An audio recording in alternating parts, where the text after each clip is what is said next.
Hello, hello. Megan Thompson here with Megan Thompson Coaching, and we are here helping parents of highly sensitive kids end the meltdown cycle, stop or prevent suicidal behavior for their highly sensitive children.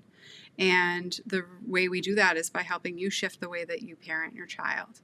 Now, with that being said, you guys know the drill. If you're watching this live, say hi. Let me know that you're here.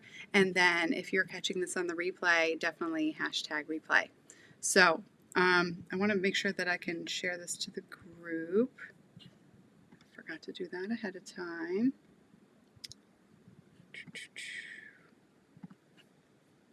And we'll get rocking. Okay, so those who are here, say hello. Now, I want to talk about the 6 coping potholes that you'll be experiencing now in I shared it. Okay, good. Sorry, distracted. That you guys are all likely experiencing parenting a highly sensitive child, especially if you're dealing with the daily meltdown cycle. So for those of you who are new to this group, new to this page, again, Megan Thompson, and I've been working with parents of highly sensitive kids for over a decade at this point. And I'm also a licensed clinical professional counselor and registered play therapist supervisor. And I run a private practice in Maryland where we specialize. My group practice specializes in working with highly sensitive kids and teens, especially the teens with suicidal or risky behaviors. So what we do, and what we want to talk about is really getting clear. Oh, hi, Christine. Hello, hello. Nice to see you. Christine's rocking it with her 2 HSCs, a year out of boot camp. They are crushing it. And I say that with, with real fervor, given where they came from. So, let's think about what we're talking about, guys. The coping potholes that you guys can get into as a parent of highly sensitive kids, and one of the things that we really talk about is with parents is diving into the meltdown cycle and getting stuck, getting clear on what your child is doing, right? One of the things that parents often want to talk about with us when we first get started or when we get on the phone is discussing their child's behaviors and what your child is doing. So let's kind of wrap up what the meltdown cycle looks like for you. This might be daily meltdowns where your child is just screaming, yelling, hitting, kicking on a daily basis, pushing their siblings, calling you names, saying things like they hate you or they think that you hate them, or worse, I know life would be better off without me, or some version of that. And when we think about hearing that from your child on a daily basis, even multiple times a week basis, let alone some of you multiple times a day basis, there are going to be some coping skills that you're going to develop as a parent that are not going to be effective and that are going to be perpetuating the problem. So that's what we're going to be breaking down today. So one of the things that I definitely want to speak about and why this is so important is because as parents, especially those of you who are churning through all of the videos, Googling, etc., Google can be your best friend and your worst enemy in trying to solve this problem because it can leave you stuck. But one of the things that we know to be true is that you're paying attention to your child's needs and how you're responding, but you might not be super focused on where you are in the tornado. There could be dueling tornadoes at times. I don't even know if I'm demonstrating that properly with my hand-eye coordination or my gross motor skills here. But when you're stuck in your own tornado as a parent, it can feel very difficult for you to help your child get out of their own meltdown tornado. And that's what we're talking about today. And so meltdowns don't always look like your child throwing their body on the floor, screaming. It could be frequent outbursts where you're walking on eggshells. And it could also be just constant frustration where your child is raging and yelling all the time. And so that obviously takes a toll on you as a parent. It weighs on you and your mind, your body, and your soul. And when that happens, we see you fry out and burn out in all sorts of different ways. So I want to talk about that today. So the first coping pothole that we see parents get stuck in is something that is probably quite familiar to many of you, or you might have a spouse in the mix who does a lot of this. And this is compartmentalization. So what I mean by that is looking at one incident as a cut and dry single issue. We'll talk about how this can compound with multiple potholes in a moment. And actually what I'll probably do for visual sake is make that a double header here. And so when we think about what's going on with compartmentalization, we can often see one parent look at every instance or every incident, take it, deal with it, solve the problem, go into fix-it mode, and move on. Next problem, go into solve the problem mode and move on. Never being able to look at the big picture or how to get out ahead of it. So that's one way to compartmentalize. Another way to compartmentalize is to literally emotionally shut off from your child's emotions and basically separate yourself from the circumstance. Now, many of our clients are in the helping profession. So what that means is that this is a pretty go-to strategy for the people that we work with. And we see this pretty often. It can serve you well in your career. This could be, people who are teachers, doctors, professors, therapists, obviously, testing psychologists, nurses. And I think I said them all in terms of the major gamut within which we work. For those who are in the helping profession. And in the helping profession, you see a lot of difficult things and you deal with a lot of difficult things on a daily basis. And so you need to know how to turn your brain off. This is also true for anybody else who works in a business where there's a panic button. So you can see that in any profession, really. But when it comes to your kid, compartmentalization is really, really damaging to your relationship to your child. And so we want to recognize that it will not serve you if this continues. So what happens when we see this, especially in two-parent households? One parent is basically, quote unquote, over the experience. When another parent, the meltdown experience, when another parent is stuck basically cleaning up the emotional meltdown dust, the pieces, picking up the pieces. And so what happens is you get this imbalance of power, if you will, where one parent is done and has moved on with their day and is taking care of the next thing in line on the to-do list or in the family's dynamic or the family's priorities, right? So it's not like this parent isn't selfish. It's just a coping skill. And then the other parent is like, how can you focus on XYZ when our kid literally just turned emotionally the house upside down? And so in a two-parent household, this can really create an at-heads or an at-war experience when one parent is dealing with this pothole. That might have served them really well in their career and in other circumstances or in their family life growing up as kids. Being able to turn off emotion or turn off the emotional experience after it's over, after you're out of it. And so what parents think this does, it allows them to look at these circumstances objectively. It allows them to, strategically solve the problem.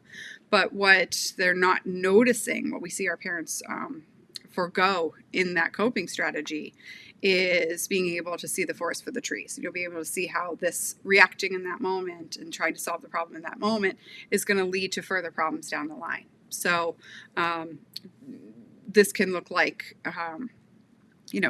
punishing or threatening for whatever reason. If you don't do this, then I'm going to take away that.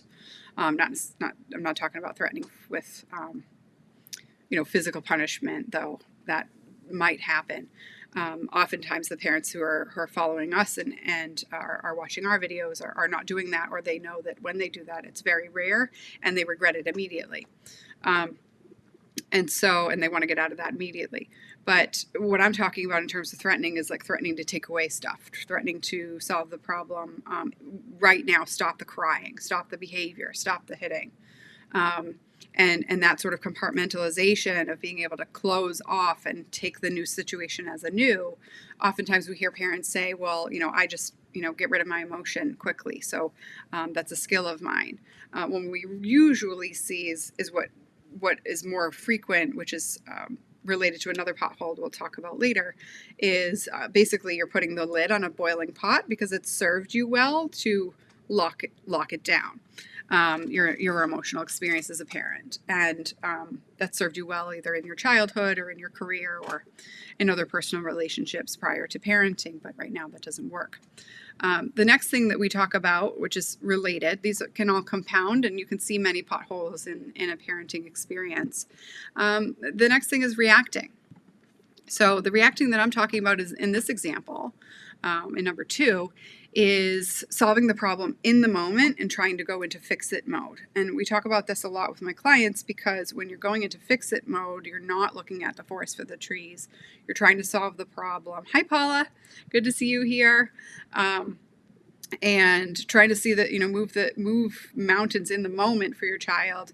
But the other part of reacting is looking at this current situation, this current emotional experience, whatever frustrating thing that your kid is currently being triggered, as a crisis. And so that reactivity gets you in survival mode.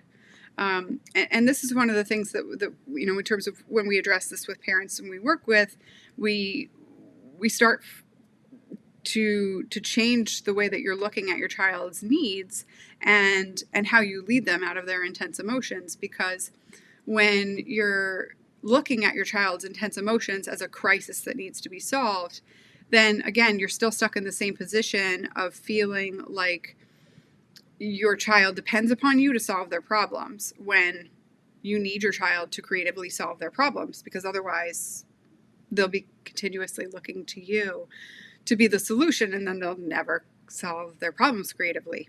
They'll only blow up or not ask for help. Those are the basically, to boil it down, 2 ways that highly sensitive kids try to solve their problems before the meltdown cycle is solved and eliminated. And so when we see this trap that parents get into, the pothole that we see, the reactiveness, it looks like, my child is dealing with, right now they won't wear jeans. How do I get them out of wearing jeans? They're melting down wearing jeans. And then the next, so then you find fancy pants that are comfortable, or you get them into Under Armour, which is like the uniform for highly sensitive children. And then they melt down over some other part of the morning routine. And then you're like, now my kid, okay, we solved that problem. Now my kid won't brush their teeth. Or now my kid won't, let's stop talking sensory.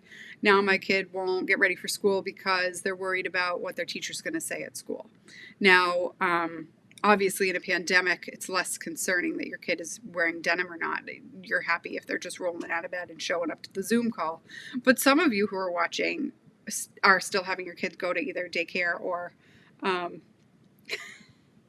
sorry, my husband's outside with my daughter and his friend and their kid, and they're doing dad stuff.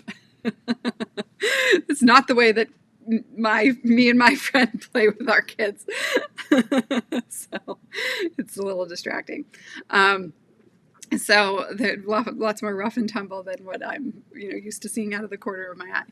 So anyways, what's going on at this point when you're dealing with reactivity is that your child is stuck in the moment of feeling like they can't solve the problem until you come up with a solution, right? So it's still that same fix-it mode that we help our families get out of. And again, looking at the bigger picture, if you want your child to develop creative solutions to their own problems, they can't do that if you're looking at the minuscule pieces of their day and just trying to solve the next thing on the list. Flavor of the week, if you will, to call it blunt.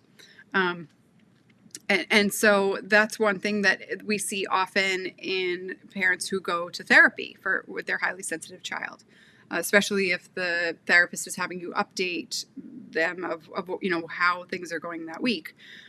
This reactivity mode can actually be perpetuated by mental health therapy in the sense that you're only working on what's going on in that moment. If the provider or the professional doesn't have a system to eliminate the problem in the first place, get through the root cause and build a foundation of skills that your child is missing, then a lot of the work is reactive as well. Just trying to solve the problem, talk about how to get ready in the morning as the main focus of the session. rather than big picture, and developing skills like managing disappointment or frustration, regardless of whatever their worry is. Because those are going to change, because kids change, kids grow, and they have different worries at different times. They need to creatively solve any problem, any worry, with support from you, rather than it just feeling like you're fixing the thing at the moment, whatever the problem of the week is. And then next is, in terms of the potholes, and pothole number 3 is Pollyannaing. I know that's not a word, so hence my winky face. This is it's going to work out. My kid will mature out of this. I got to tell you guys, highly sensitive kids don't stop being highly sensitive with maturation. So what that means is that your child's not going to grow out of struggle with the 4 components of the highly sensitive personality trait if you don't lead them to build the skill. You don't learn how to deal with something without learning the skill on how to deal with something. So you have to teach them that skill as a parent and help them learn to tolerate frustration and manage disappointment from a broader perspective, to kind of compound what I was talking about with pothole number 2. I'm not counting properly. So Pollyannaing, we can see this in single-parent households, double-parent households, multiple parents, etc., or even especially with in-laws or caregivers. Professionals will do this and perpetuate the problem. Teachers will do this, and or friends, your acquaintances, etc., that you're venting to. And so what we see is, well, I know that they'll eventually solve the problem, or they'll eventually be able to to figure this all out. My child will eventually learn to manage their disappointment. And I got to tell you that highly sensitive people can struggle for a lifetime without learning how to manage their disappointment. And that's not a skill that you learn over time unless you experience major adversity and then seek help for that. So, my question to you at this point is, how much major adversity do you want your kid to learn in order to get kickstarted to develop that skill? That's really hard work. And at this point, you get to decide as a parent if you want to be the one putting in that hard work for them so that they don't have to do it later. So many of you have heard my story, and hi, Tony. She's pumping muscles over there too. And one, that phrase in and of itself was inspired by a parent who got started with Tony in boot camp. She had a conversation with a parent whom we celebrated their shift in the chaos that they're in, and that was the words that came out of their mouths in terms of making that decision. So those are not my powerful words.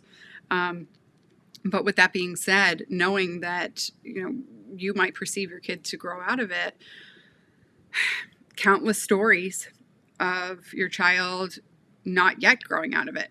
If your kid's 3 and when they were 2, they were experiencing daily meltdowns, and there's 3 and they're experiencing daily meltdowns, then you already have a year of experience of your child not growing out of it. If your kid's 6 and they're experiencing daily meltdowns, and you've had 2, 3, 4 years of them not growing out of it, then my question to you is, how does 6 to 7 look? What are you seeing in the year 6 to 7 that's going to be dramatic to shift out of that dynamic, that'll put you in a position where you can feel certain that your child will shift out of this intensity? What are you doing differently as a parent to look beyond the current moment and beyond your fear that you'll never get out of it, which is what's perpetuating that process that your child will eventually grow out of it? We see this often, and I'll talk about this when we get to number 1, 2, 3, 4, 5. I really should have labeled these. We'll get to number 5. But since we're on number 3, hiding in sugar plums and raindrops is a coping skill for you. Parenting is not easy, and parenting a highly sensitive child is not intuitive for the majority of parents. You might intuitively, especially if you're highly sensitive yourself, you might intuitively be able to understand where your child is coming from.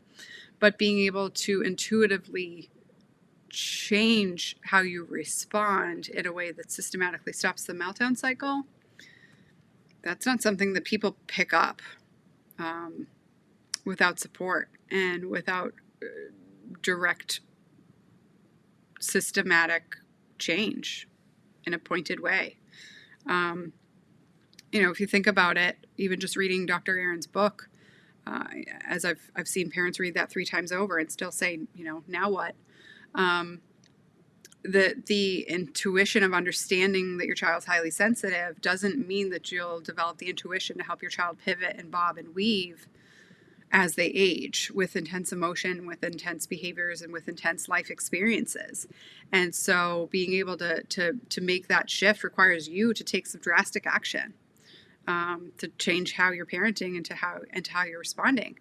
And so you can't do that with your head in the sand by thinking that your kid's just going to eventually grow out of it.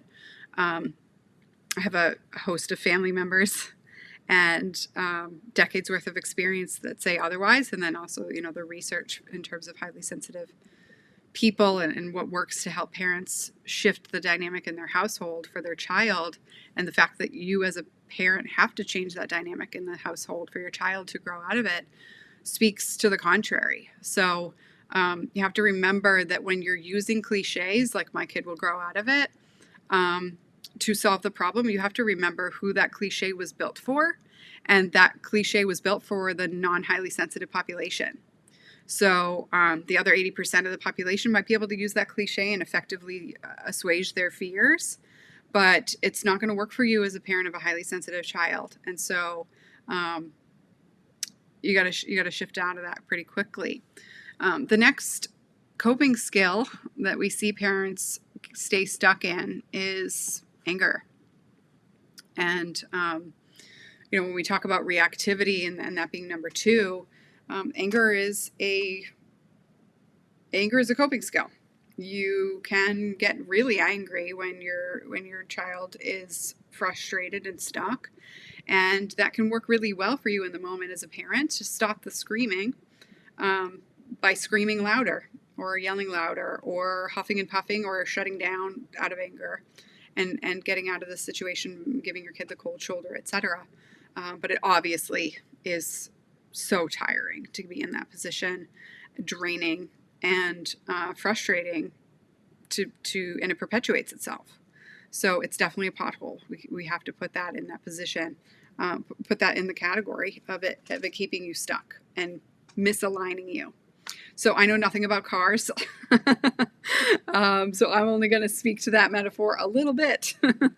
But I do know for certain that when I was a teenager, and I was a let's go really fast driver, I would hit lots of potholes and slam on the brakes and wore down the brakes on my car and needing to replace them way earlier than necessary because my dad, Mr. Safety, replaced the brakes when we got the car, and when we got the car for me, and I tore through I think a couple of brake pads, just being a speeder growing up. And I know for certain that also affected the alignment of the car. Now, taking it to the shop, I had to have that stuff translated to me. But, and I can fit all the stereotypes related to that. But what I can say for certain, for any of you who drive cars or has a license, when you are going too fast and then you put the brakes on, with anger, you are perpetuating the cycle, and you're gonna screw up the transmission. You're gonna screw up the shocks. You're gonna screw up all sorts of pieces of the car. I'm not gonna keep naming things that I know are interchangeable. They're not. And so when you're mad and you're a big old fireball in your house, it is a pothole because you're teaching your kid to do the same thing that you don't want them to do. And they're exploding too, right? So you got to get out of that.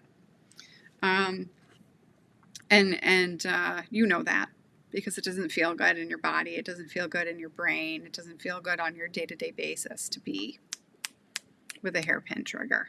And it doesn't feel good for your kid either. This is speaking from experience years ago, being a sibling of a highly sensitive child. I learned very early that we handled emotion with big explosion. And that was something that was a lesson that was perpetuated in my household, in my, growing up. And then I was told I was in trouble for it. So it was a self-fulfilling prophecy and a never-ending cycle, just circling the drain of frustration that I had to deal with and work through personally over many, many years of really hard work. And that's part of the reason why I do what I do. So when we think about this and helping yourself shift out of it, the other piece about that is the shame that you can experience as a parent. How did I get us here? Or it's all my fault. And this is another pothole that you need to shift out of as a parent, because when your child, who's highly sensitive and has a higher propensity to experience shame just by nature of being highly sensitive, you need to build a skill to get out of that pothole too. And you need to bob and weave and stop using that as a coping skill. And I say coping skill because for you it's automatic.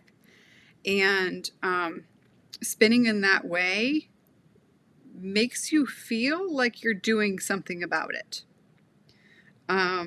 Truth bomb right here.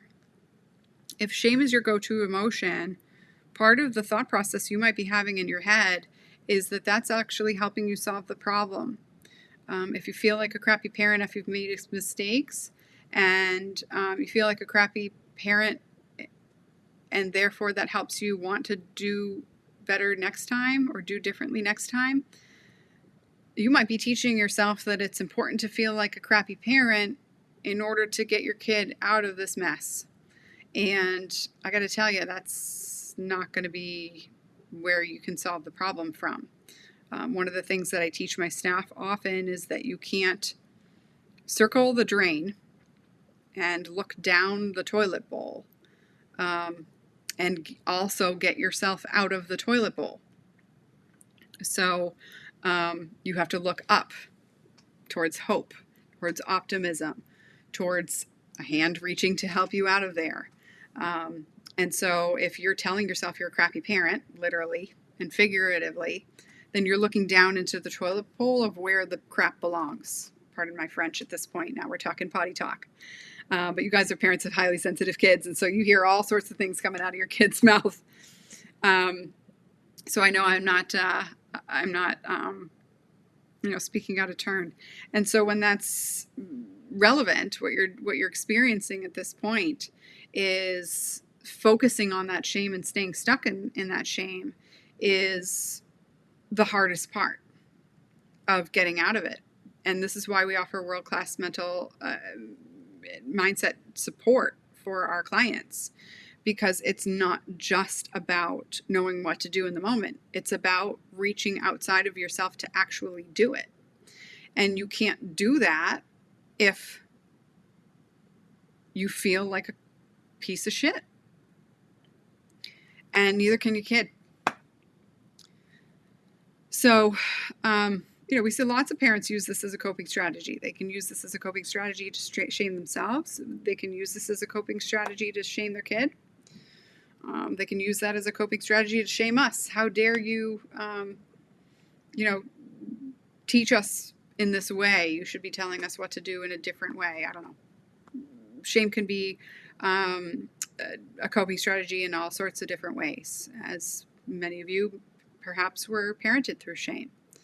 I know for me that was definitely something that was a strategy that was much more popular growing up when my parents were parenting, and so it was deemed effective. But you can't parent through shame and affect change, because again, you can't get out of the toilet bowl if you're circling the drain and focused on looking down. So the next part about this, guys, is and the last piece, which is super relevant, is skepticism. And that is a coping strategy that has served you well, in the sense that if you are walking on eggshells on a daily basis, you don't know when things are going to go well for you, and so you have to be on your toes. And that strategy in and of itself might have served you well in other avenues of life. Might have served you well in trusting adults as growing up. It might have served you well in in keeping yourself safe in career moves. It might have served you well in keeping yourself safe in relationships and adult relationships. But in parenting, skepticism that your child can live a non-miserable life is not going to serve you. And that's why we call it a pothole. It's going to keep you moving on a really bumpy road, and you'll never be able to pave that road if you stay stuck in your skepticism. One thing I say often to parents is that skepticism will impede your progress. So while it might be necessary in different avenues of life, trusting that things work out well for you and having more faith in the future that you want to create than in the fact that you have a past where nothing worked well or a lot of things didn't work out, is where you need to be focused. Having more faith in that is where you need to be focused, because if you don't focus on that, then you will continue to stay stuck, because you'll focus on feeling frustrated and feeling more like nothing will ever work, and that this is too good to be true to have a life where your child feels like life is worth living, than it is to really get yourself out of it and to do the work that it takes to get yourself out of it. So when we think about what that looks like on a daily basis for parents, one of the things that we know is that parents can often feel stuck in even believing that that the meltdown cycle is just that, a cycle that's irrelevant. It can be irrelevant for your family. And I think that's super important, because when we think about what's normal, what's not, one of the things that we often hear from parents when we talk to them on the phone is like, you keep telling me that this is a problem that can be fixed, but like, I thought highly sensitive kids were supposed to melt down. They were supposed to be emotionally reactive. But emotionally reactive does not mean emotionally explosive, and emotionally reactive does not mean emotionally out of control. You can experience emotions and react to them internally, but then pivot immediately. I just realized that I don't think I ever hooked my headphones up, and now they're making noises that they're dying, and they're not even in to the computer. So I'm going to pull those out of my ears. That's better. No more alerts.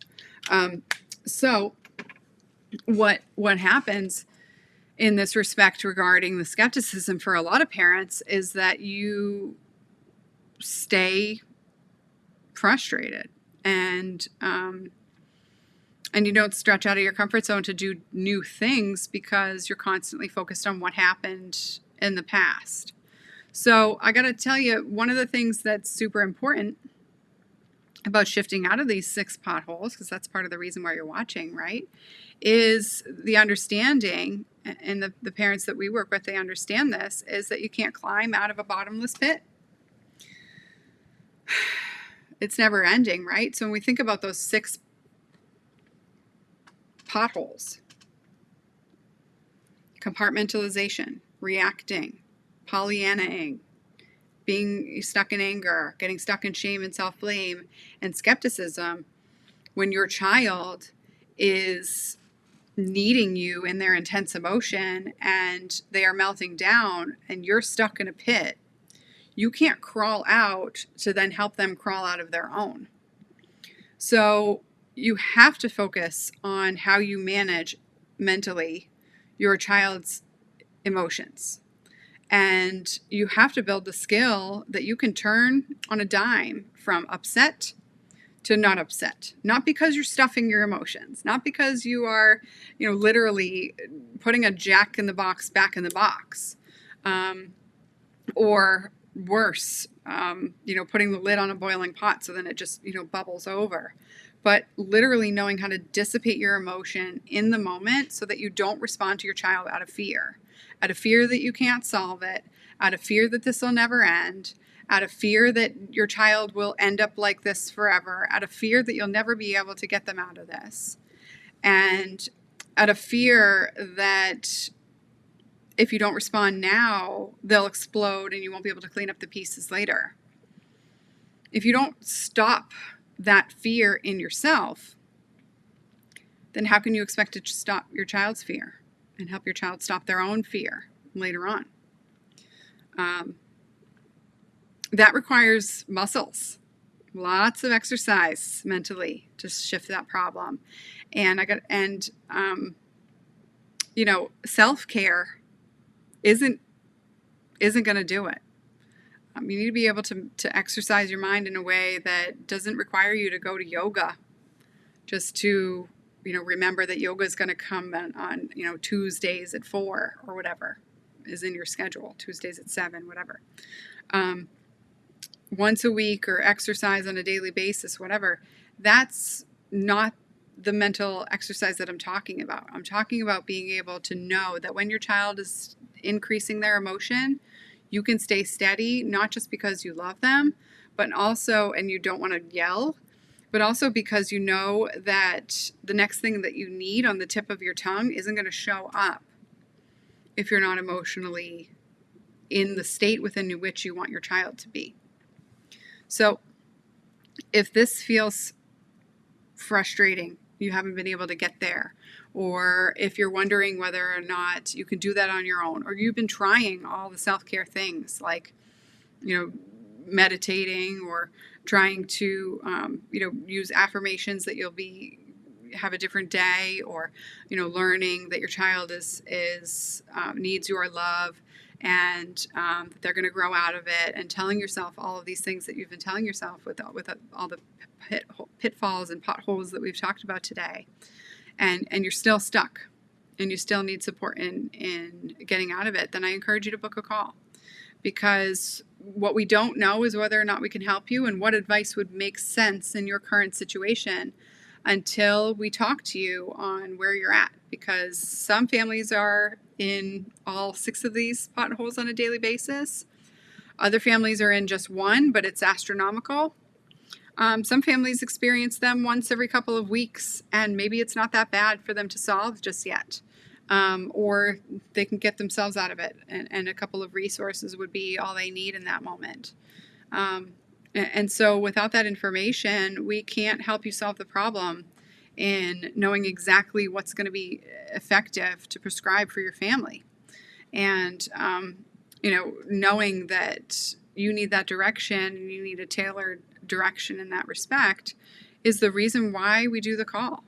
Because we don't know if we can help you until we get on the phone, until we get a clear picture on what you're dealing with, and whether or not those pitfalls are something that you're ready to get out of now, or you need more support in knowing how to do that before you can take action on that. And that sometimes requires us to speak about it and to help you shift that mindset. So, or give you action steps to take care of first. So that's why we do the call, and it's why we're happy to have that conversation with plenty of people, regardless of whether or not we're a fit to work with you or not. So knowing that, I encourage you to go to meganthompsoncoaching.com/talk and book a call to see if we can help you, see if boot camp's right for you, and if the services that we provide is a proper fit. And if we do, then we'll share with you how that works and how it would be relevant for your particular and unique family. And if not, then we'll steer you in the direction of what's going to work instead. Because I can tell you at this point, one of the things that I've noticed over the years is that out of those 6 potholes, the potholes that we didn't address because they're not potholes, they are crash building holes, they are sinkholes. That's resentment and that's apathy. And if you let those 6 potholes fester, the road does separate. You need the infrastructure in your own mind to manage that intensity in order to help your child manage the intensity for themselves, because there is a tipping point where it's too far gone for us to support you, and that's why we help you see that on the call if it's relevant. So, and so that's what we have for you at this point tonight. All right, guys. So again, the link, meganthompsoncoaching.com/talk. Reach out for support as needed, and I will pop it here before we finish up today. Look forward to hearing from you, and make it a great day. Okay? There we go. There's the link. Talk soon. Bye.